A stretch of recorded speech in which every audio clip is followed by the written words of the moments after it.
wipeout. Now, Treasurer Jim Chalmers, he made a very long, hour-long speech at the weekend, and he doubled down today on some of the comments he made in that speech about opposition leader Peter Dutton. Now, he used the word divisive on the weekend, but he also used the word dangerous. Now, he said today that he was standing by his comments that the opposition leader is divisive, but I note that the word dangerous went missing. Here was what Jim Chalmers had to say today.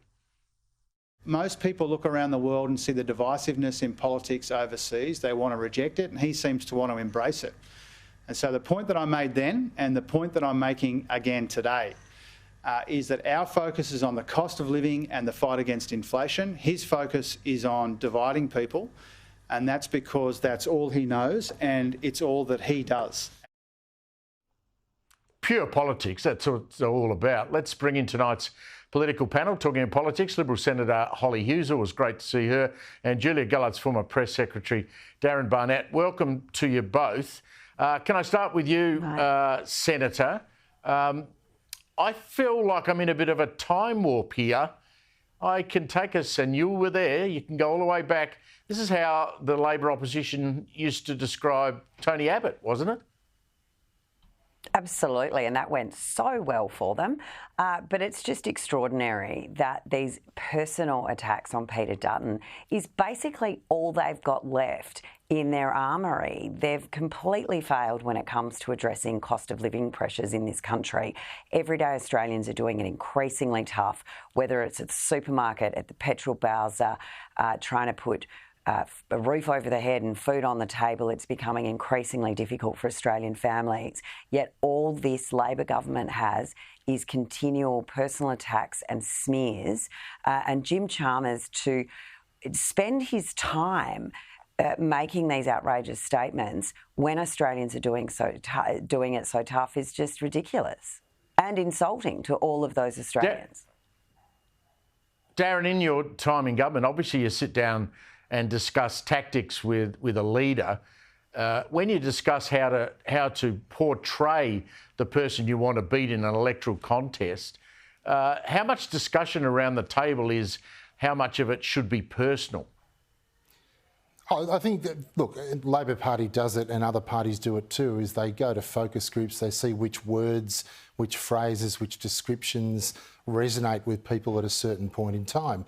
Obviously, that term divisive or divisive has come up at some point, but honestly, it's not a surprise that an opposition leader would try to be divisive. That's their job. They oppose, they open up fault lines in government arguments and they try to exploit those and convince people to come over to their side when they next vote.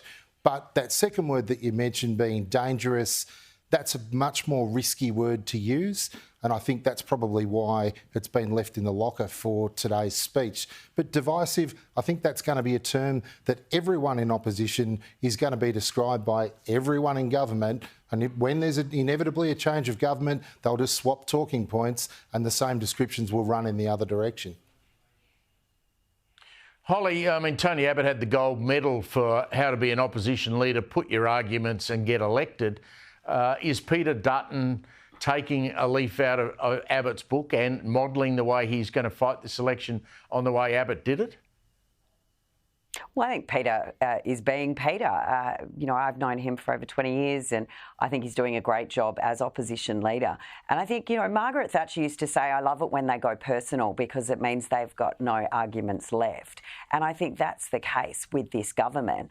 And it's interesting, though, using the word divisive or the creating division when we know it was this Prime Minister through the Voice campaign that probably injected the most division this country has ever seen within the communities. So I think they have to be careful here in the ALP because it's very easy to turn around that this is a government that's brought more division to this country, whether it's been how they've dealt with the situation in Gaza and anti-Semitic attacks and their inability to get off the fence and defend our Australian Jewish community and what's been happening, whether it was the Voice referendum, but the continual divisiveness that this ALP government has tried to stoke. I can't see it working well for them as we get closer to the election.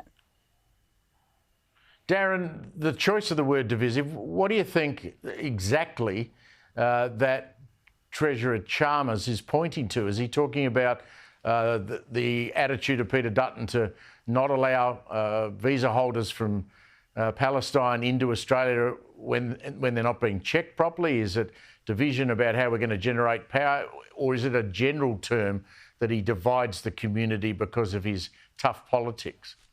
Well, I think it's a term that resonates in different parts of the country. You'll find, the inner suburban seats of the major capitals, probably the two that you just described, they are issues that resonate. I think, the nuclear power debate, divisive is one way of describing it. It's certainly bold, and we will wait to see how the Australian people take that when they put their vote at the next election. But as I said before, it's the job of the opposition to put up alternatives, and it's their job to open up fault lines in government arguments. And when you're a government minister and you're trying to sell the message of the day or the story of the day, and someone comes along and just completely derails that, you probably get a bit frustrated. But that's part of the rough and tumble of politics, and you just got to deal with it and move on.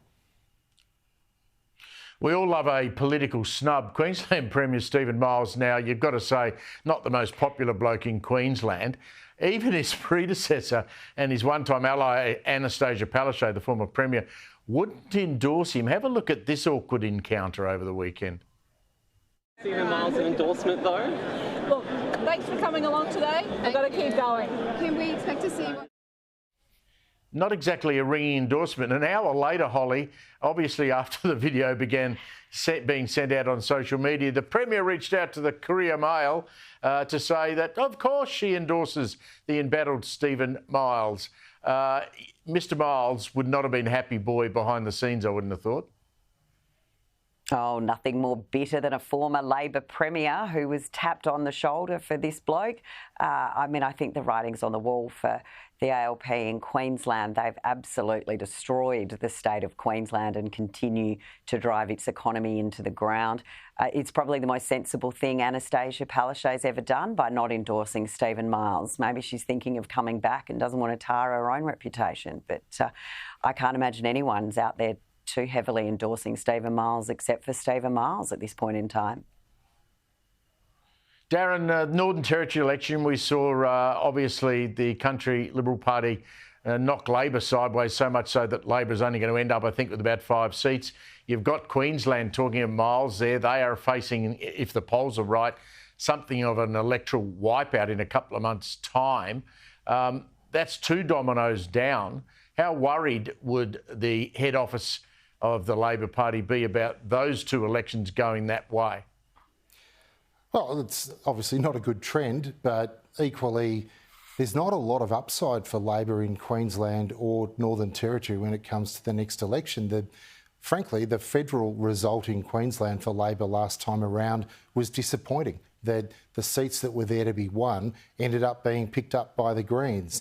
And as we all know, whether it's Greens or Teals or Independents, once your seats go to those independent-style candidates, it's very hard to get them back. So I think, look, it's not great. I'm not happy. I'm not going to try and sugarcoat that. But equally, the next election, they're probably not the 2 parts of Australia where it will be either won or lost.